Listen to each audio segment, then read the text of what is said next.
Overlooking Highway 100 in Golden Valley is Minnesota's state flag. It depicts the imagery found on the state seal of a farmer working in the field and a Native American on horseback, but it's not something many would consider as iconic. Honestly, not much comes to mind when I think of the current state flag. In fact, State Representative Mike Freiberg says the flag is not only boring, but problematic. It was designed very deliberately to depict white farmers displacing Native Americans.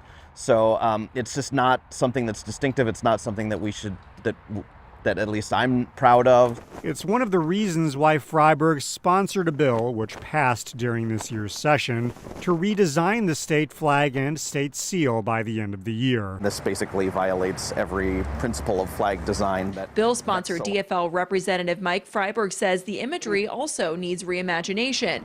Right now, it depicts a Native American riding off into the distance with a white settler on the land. The first flag, adopted in 1893, did too, and it changed to the one we have today in 1957. It wasn't designed with input from the people it depicts on it, and I think that's a real problem. Supporters of the change say the current one violates, quote, good flag design, but its imagery is also problematic, depicting a white farmer tilling the land as a Native American rides off in the distance.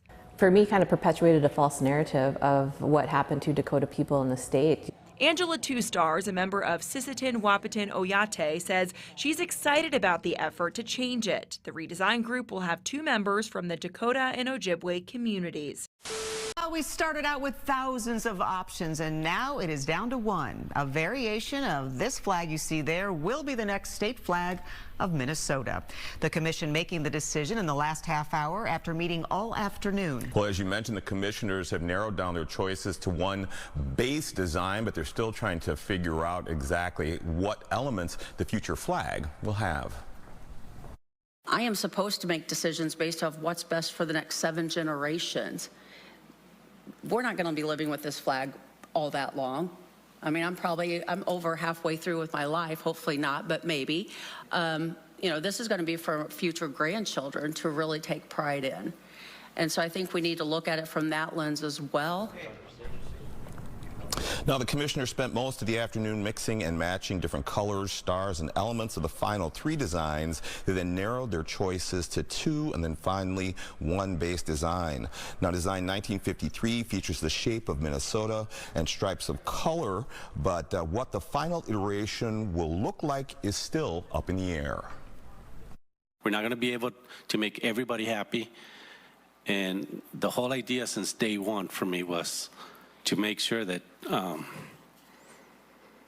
we can do a flag that unites us instead of separating us.